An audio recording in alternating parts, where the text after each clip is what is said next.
ठीक है बेटा, समझिए आप लास्ट टॉपिक में हम पढ़ चुके थे कि डाइलेक्ट्रिक मीडियम का क्या इफेक्ट होता है कैपेसिटी पर।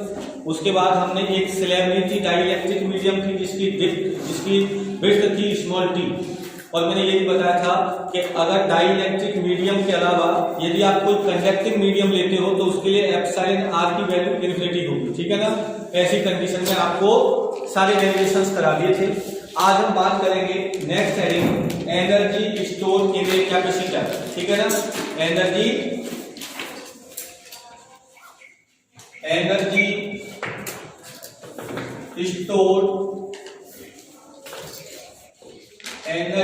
Store in a capacitor. तो बेटा आपको लिखना नहीं है energy store in a capacitor, मैं आपको पीडीएफ भेज दूंगा, ठीक है ना। आपको सिर्फ समझना है, ठीक है ना। Energy store in a capacitor. आइए जरा बेटा समझते हैं। मेरी बात चल रही है कैपेसिटर की। तो आप सोचिए कि जब आप कैपेसिटर को चार्ज करते हो तो पहले स्टार्टिंग में क्या था, समझना आप। ये कैपेसिटर है जिस पर स्टार्टिंग में चार्ज क्या है, 0। ये अनचार्ज है। अब इसको हम चार्ज करेंगे, यानी चार्ज करने का मतलब इसको आवेश देंगे यानी चार्ज देंगे। और जब इसको चार्ज देंगे तो हमें क्या करना पड़ेगा, वर्क करना पड़ेगा। और जो वर्क करेंगे वो वर्क एनर्जी की फॉर्म में स्टोर हो जाएगा, कहां पर, इन दोनों प्लेट्स के बीच में, ठीक है ना। हमें आज वही निकालना है कि जो वर्क डन है वही इक्वल टू क्या होगा, एनर्जी होगा, राइट।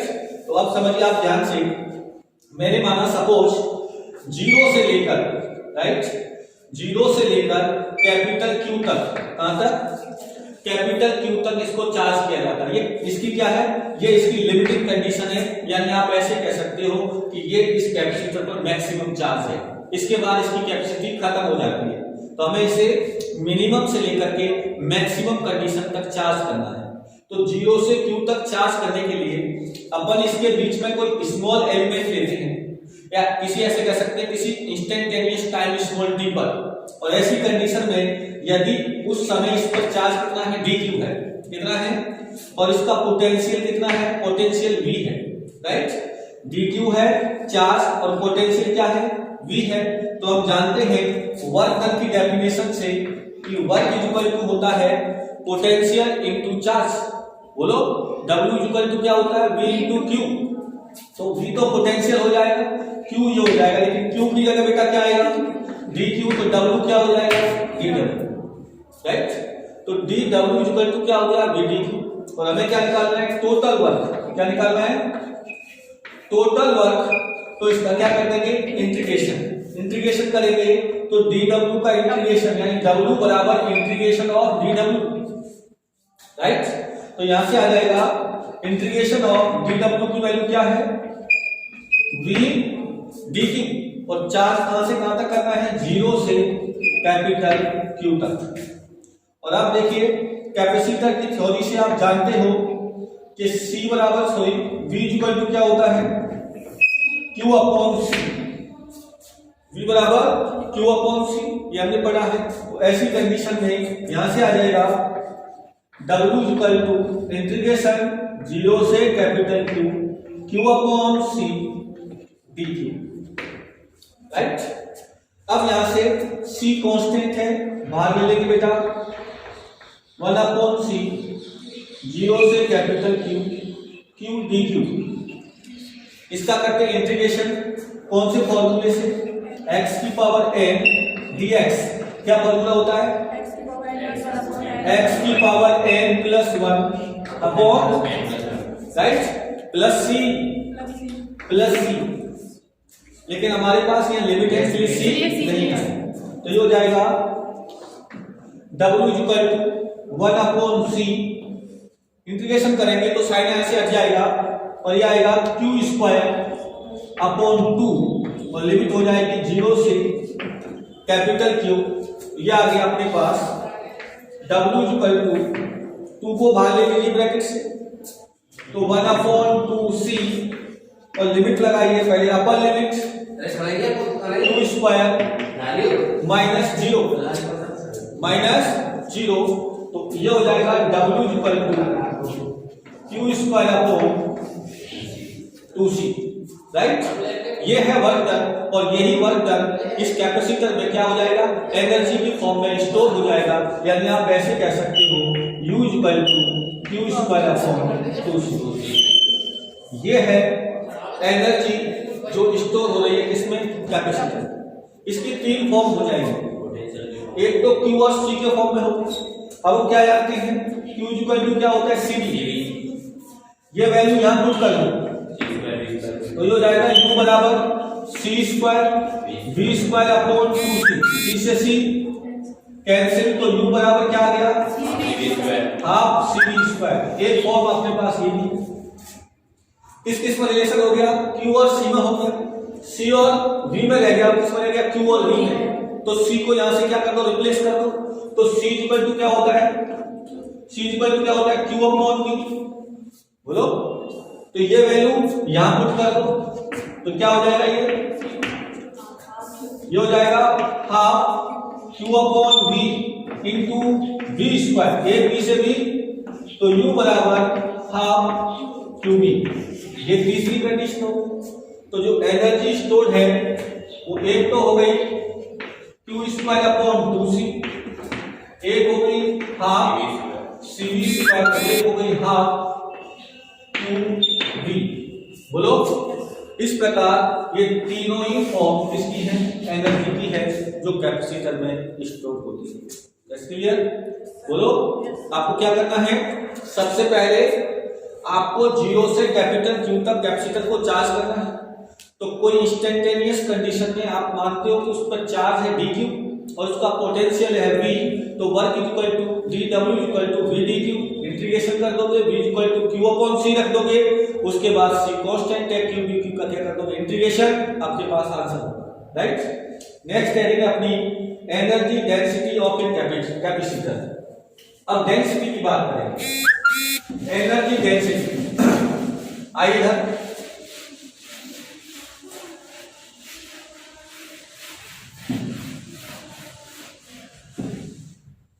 अब हम बात कर लेते हैं एनर्जी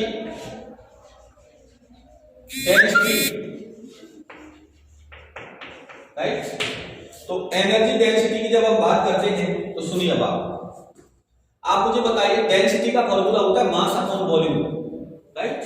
तो एनर्जी डेंसिटी का फॉर्मूला क्या हो जाएगा, एनर्जी अपॉन वॉल्यूम। बोलो, इसका फॉर्मूला हो जाएगा एनर्जी डेंसिटी, इसको लिखते हैं बेटा U, स्मॉल u से। तो स्मॉल u इक्वल टू हो जाएगा कैपिटल U अपॉन वॉल्यूम। मैं V नहीं लिख रहा क्योंकि V को आप पोटेंशियल समझ बैठे, इसलिए मैं सॉल्व को लिख रहा हूं वॉल्यूम, राइट। तो हमारे पास सबसे पहले एनर्जी, इसको मैं इक्वेशन फर्स्ट दे देता हूं, राइट। अब हम बात करते हैं पैरेलल प्लेट कैपेसिटर की एनर्जी की। तो हमारे पास एनर्जी है U equal to Q square upon 2C। यहां से हमें किसकी वैल्यू निकालनी है, Q की, और किसकी निकालनी है, C की। लेकिन अपन जो पहले पढ़े थे पैरेलल प्लेट कैपेसिटर, वहां पर हमने टोटल चार्ज Q लिया था, स्मॉल q, ऐसे, क्योंकि हमने स्मॉल q लिया था टोटल चार्ज, तो Q स्क्वायर अपॉन 2C। अब समझो, यहां से Q की वैल्यू निकालनी है और C की वैल्यू को यहां पुट करनी है। तो आइए Q की वैल्यू कैसे निकालेंगे, आप समझ सकते। इसको मैं इक्वेशन नंबर 2 दे देता हूं, ठीक है। अब आ जाओ, ध्यान से समझना इसको। पैरेलल प्लेट कैपेसिटर के बीच में इलेक्ट्रिक फील्ड इंटेंसिटी की वैल्यू क्या होती थी, E बराबर सिग्मा वाई एप्सिलॉन नॉट। और सिग्मा क्या है, सरफेस चार्ज डेंसिटी, और इसकी वैल्यू होती है Q अपॉन A। क्या होती है, तो ये हो जाएगा बराबर Q upon A epsilon not. अब बताओ यहां से Q बराबर क्या आएगा, A एप्सिलॉन नॉट E। ये किसकी वैल्यू आ गई, Q की वैल्यू आ गई, राइट। और एक पैरेलल प्लेट कैपेसिटर के लिए कैपेसिटी क्या होती है, C बराबर A epsilon not by D। ये दोनों वैल्यू कहां पुट कर देंगे, इक्वेशन नंबर 2 में। जैसे इक्वेशन 2 में पुट करोगे तो बेटा यहां से मिलेगा U बराबर Q square A square epsilon not square E square. Upon 2, सी की value A epsilon not upon D, D का चला जाएगा ऊपर, ए से ए, एप्सिलॉन नॉट से एप्सिलॉन नॉट कैंसिल आउट, क्या बचेगा A epsilon naught E square D upon 2, right. ये किसकी वैल्यू आ गई, ये यू की वैल्यू है, इसकी वैल्यू है यू की, क्लियर है ना। अच्छा, तो एक पैरेलल प्लेट कैपेसिटर के लिए बेटा वॉल्यूम क्या होता है, area of plate distance between plate AD. और अब आप u और v की वैल्यू इक्वेशन फर्स्ट में पुट कर दीजिए, तो u बराबर a epsilon naught E square D upon 2, और अपॉन में आ जाएगा a d, a से a कैंसिल, d से, तो ये आ गया u बराबर half epsilon naught E square. ये है किसी प्लेट कैपेसिटर की एनर्जी डेंसिटी। इसके बाद एक अपना सबसे मोस्ट टॉपिक है, लेंथी है थोड़ा, लेकिन कोई दिक्कत नहीं आएगी आपको, और वो है common potential and loss of energy for conductor. यानी जब दो कंडक्टर्स को, और दो कंडक्टर्स का मतलब है दो कैपेसिटर्स, क्योंकि प्रत्येक कंडक्टर एक कैपेसिटर की तरह वर्क करता है, मैंने स्पेशल पॉइंट में आपको बताया था। तो अगर दो कैपेसिटर यानी दो कंडक्टर को यदि किसी कनेक्टिंग वायर से कनेक्ट किया जाएगा, तो हमें यह फाइंड आउट करना है कि उसका कॉमन पोटेंशियल क्या हो, और फिर यह बताना है कि जब उन्हें कनेक्ट किया जाएगा तो एनर्जी लॉस क्या होगा, राइट। पहले कॉमन पोटेंशियल, फिर एनर्जी लॉस, राइट। तो देखिए अपन निकालेंगे, आप सबसे पहले पढ़ते हैं कॉमन पोटेंशियल। पहले कॉमन पोटेंशियल पढ़ेंगे और उसके बाद एनर्जी लॉस पढ़ेंगे, ठीक है ना। अब देखो जरा, अगर मेरे पास ये कंडक्टर है जिस पर कोई चार्ज है, पॉजिटिव चार्ज, ये कोई दूसरा कंडक्टर है,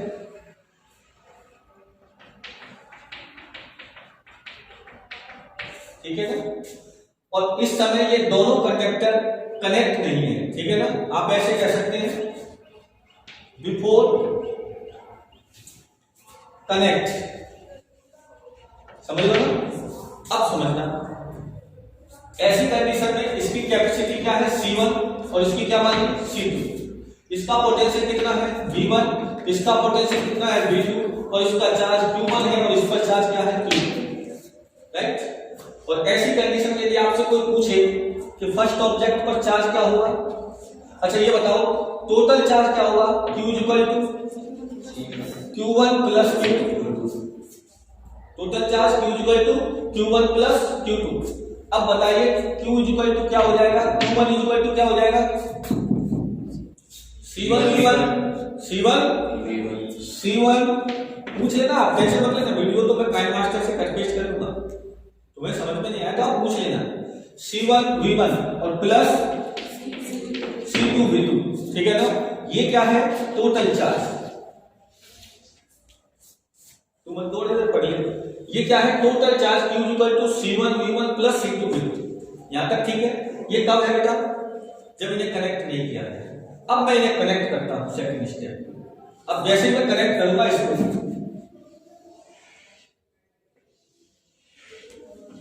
ये प्लस था और इसको मैंने एक कनेक्टिंग वायर से कनेक्ट कर दिया, ठीक है ना। यानी आफ्टर कनेक्ट, समझ के चलना। इसकी कैपेसिटी क्या है C1, इसकी क्या है C2। कनेक्शन करने के बाद आप जानते हो कि चार्ज फ्लो होगा। चार्ज क्या होगा, कहां से कहां होगा, हाई पोटेंशियल से लो पोटेंशियल की तरफ, हाई पोटेंशियल से, समझते चला मेरी बात को। और कब तक होगा, जब दोनों का पोटेंशियल इक्वल नहीं हो जाता। आप मुझे बताओ, क्या दोनों का पोटेंशियल इक्वल होने पर चार्ज भी इक्वल होगा,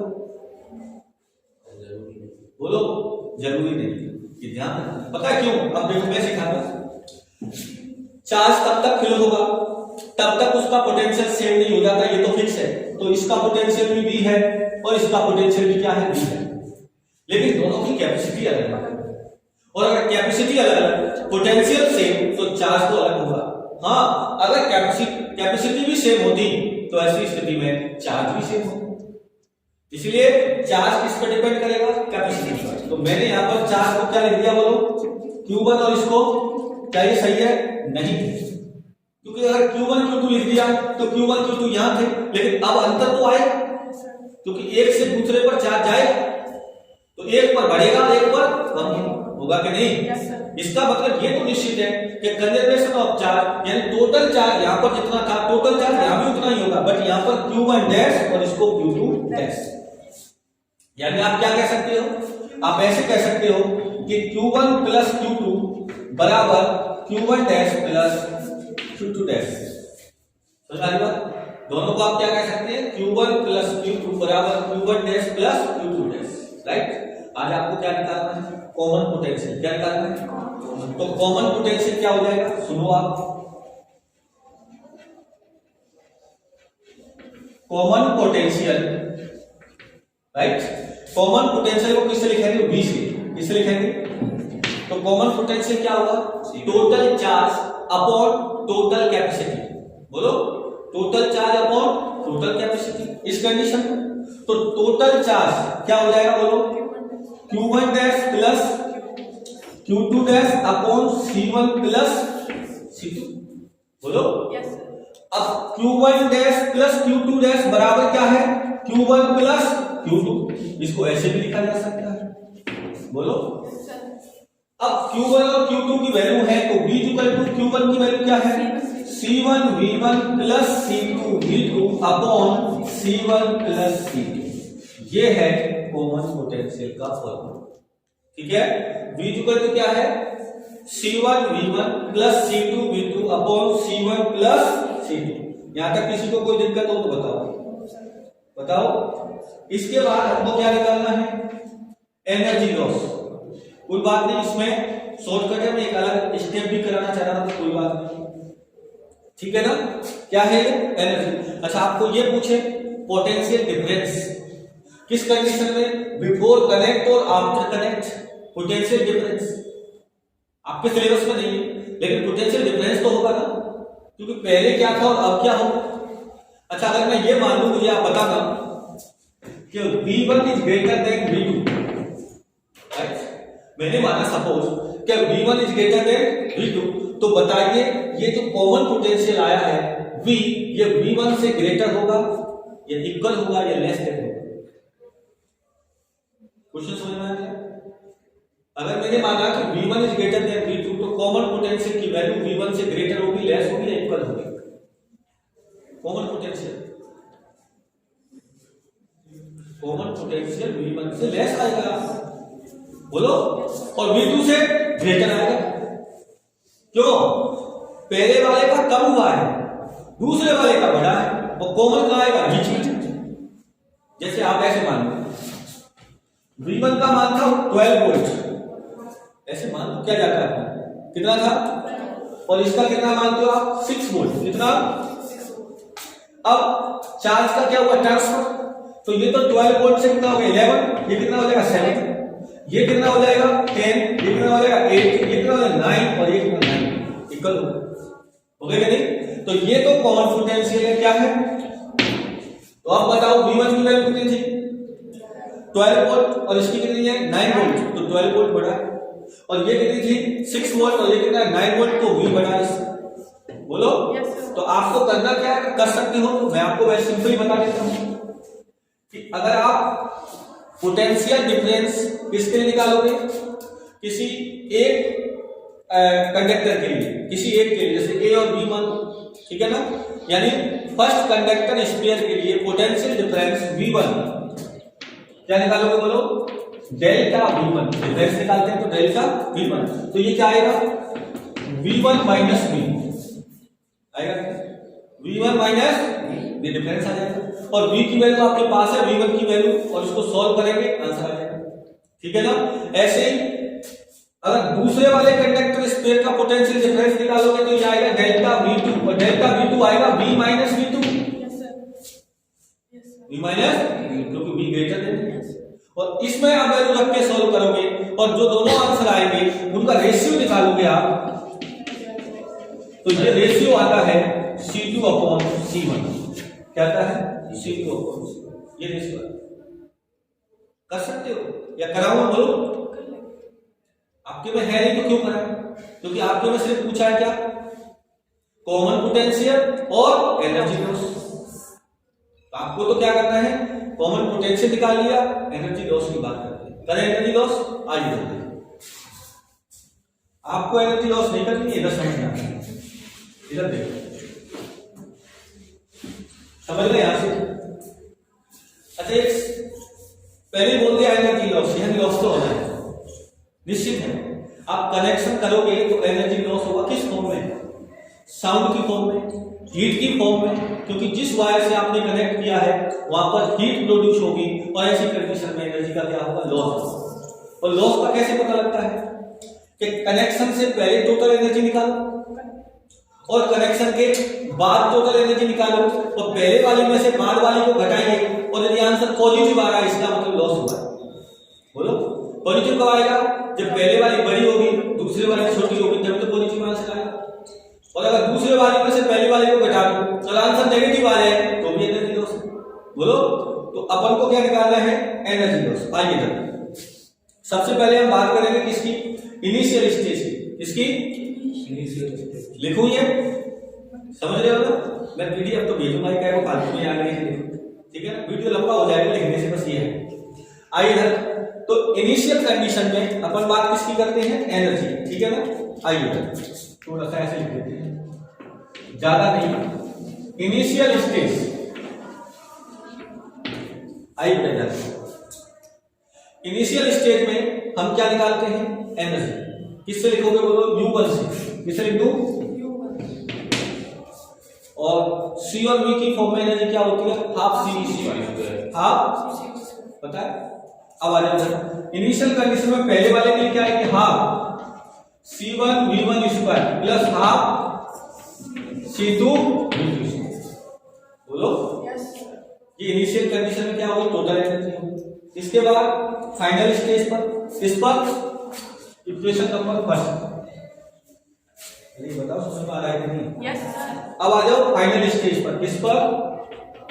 फाइनल स्टेज, यानी आप ऐसे कह सकते हो आफ्टर कनेक्शन या आफ्टर कनेक्ट। आइए यहां से क्या आएगा? U2, क्या आएगा? U2 बराबर क्या आएगा? Half C1 V square plus half C2 V square. इसको सॉल्व करते हैं तो U2 बराबर V स्क्वायर हाफ कॉमन आ जाएगा, C1 प्लस C2 और यहाँ V स्क्वायर कॉमन आएगा। V की वैल्यू पुट कर दो इसकी। आइए इधर, half C1 plus C2, V की वैल्यू क्या है? C1 V1 plus C2 V2 का होल स्क्वायर। अब इसको मैं क्या लिख सकता हूं? इसको मैं ऐसे ही लिख सकता, क्या? इसका होल स्क्वायर अपॉन इसका होल स्क्वायर। इस एक ये कैंसिल हो जाएगा, क्या बचेगा? Half C1 V1 plus C2 V2 इसका whole square upon C1 plus, calculation का खेल है बस। इसको क्या लिख देंगे? इक्वेशन नंबर 2, सिंपल, ठीक है ना? तो अब बात करते हैं इसकी एनर्जी लॉस। आइए एनर्जी लॉस, इसको किससे लिखेंगे? बताओ, डेल्टा U से। Energy loss delta U equal to U1 minus, क्या कोई गुना है? अगर U2 माइनस U1 कर दिया तो कर देंगे, लेकिन जनरली तो लिखना तो U2 माइनस U1 ही चाहिए ना, क्योंकि हम डेल्टा U या V को लेते हैं तो फाइनल में सही है, कोई ज्यादा कोई फर्क नहीं पड़ता है, अपनी टेंडेंसी सही होनी चाहिए। अगर आपको मैंने पहले बोला, अगर U2 में से U1 कम करोगे आंसर नेगेटिव आएगा तो भी एनर्जी लॉस है, और U1 माइनस U2 करोगे तो आंसर पॉजिटिव आएगा, तो भी एनर्जी लॉस, क्योंकि आपने बड़े में से छोटे को घटाया तो पॉजिटिव आएगा, छोटे में से बड़े को घटाया तो नेगेटिव। सिंपल सा। दो राशियां लिखी हैं x1 माइनस x2 और इसका आंसर पॉजिटिव आएगा तो इसका मतलब है कि x1 is greater than x2, और इसका आंसर नेगेटिव आएगा तो x2 is greater than x1, तो पता लग जाएगा कि एनर्जी लॉस हो रहा है या नहीं। ठीक है ना। हम नेगेटिव साइन इसलिए लगाते क्योंकि फिर कैलकुलेशन में बच्चा कहीं दिक्कत कर देता है नेगेटिव साइन, समझ में आया? इसलिए अपन ने सिंपल लिखा है U1 माइनस, क्योंकि मैंने पहले लिख दिया एनर्जी लॉस। मैं ऐसे लिखता ना एनर्जी डिफरेंस, तो U2 माइनस U1, फिर आता नेगेटिव साइन, मैं लिख देता कि नेगेटिव साइन यहां पर ये शो कर रहा है कि एनर्जी का लॉस हो रहा है, लेकिन मैंने पहले कह दिया एनर्जी लॉस। कंफर्म? आगे वैल्यू पुट करिए तो delta U equal to U1 की वैल्यू बेटा half C1 V1 square plus half C2 V2 square minus half C1 V1 plus C2 V2 का स्क्वायर अपॉन C1 प्लस, केवल calculation का खेल है, क्या करना है आइए, delta U equal to delta U, यहां सब में से हाफ 1/2 कॉमन आ जाएगा और एलसीएम कितना आ जाएगा C1 प्लस C2, तो इधर थोड़ा बड़ा हो सकता है C1 प्लस C2, राइट। इसके बाद हाफ तो नीचे 2 लिख देंगे, बोलो ऊपर आ जाएंगे तो क्या आएगा, बोलो यहां पर C1 V1 square plus C2 V2 square into C1 plus C2, बोलो फिर क्या आएगा minus C1 V1 plus C2 V2 और इसका whole square is equal to, multiply करिए तो ये हो जाएगा C1 square V1 square plus C1 C2 V1 square plus C1 C2 V2 square और plus C2 square V2 square, multiply कर दिया, बोलो, और इसके बाद इसका होल स्क्वायर खोलो तो ये हो जाएगा minus C1 square V1 square, फिर बोलो minus C2 square V2 square, फिर माइनस ही आएगा सब में, क्योंकि a प्लस b का होल स्क्वायर सब में प्लस आता है, माइनस का मल्टीप्लाई करेंगे तो माइनस हो जाएगा, तो माइनस क्या आ जाएगा, बोलो मैं लिख देता हूं minus C2 square V2 square minus 2 C1 C2 V1 upon 2 C1 plus, अब देखो यहां पर C1 V1 स्क्वायर कैंसिल, इसके बाद C2 V2 square C2 V2 square cancel, यहां से क्या कॉमन है C1 C2 क्या आएगा कॉमन, तो C1 C2 कॉमन, तो यहां से क्या बचेगा V1 square plus V2 square minus 2 V1 V2 और नीचे क्या आ जाएगा 2 C1 प्लस, राइट। और अब आपको देख लीजिए ये क्या बन गया C1 C2 और ये बन गया V1 माइनस V2 का whole square upon 2 C1 plus C2, यही है एनर्जी लॉस। और ये आंसर हमेशा पॉजिटिव आएगा, क्यों? क्यों V1 माइनस V2 का होल स्क्वायर हमेशा पॉजिटिव रहेगा, बोलो हमेशा पॉजिटिव रहेगा, चाहे कोई सा ग्रेटर हो चाहे कोई सा लेस हो, हमेशा पॉजिटिव रहेगा और कैपेसिटी कभी नेगेटिव होती नहीं, इसलिए इसका आंसर हमेशा क्या आएगा पॉजिटिव आएगा, इसलिए एनर्जी क्या होगी लॉस होगी, और एनर्जी जो लॉस होगी वो किस फॉर्म में होगी, या तो हीट की फॉर्म में या साउंड की फॉर्म में, बोलो ये बात समझ में आई? लिखने के लिए बहुत कुछ है, समझने के लिए बहुत कम था, अभी आपके पास 4 से 5 पेज हो गए,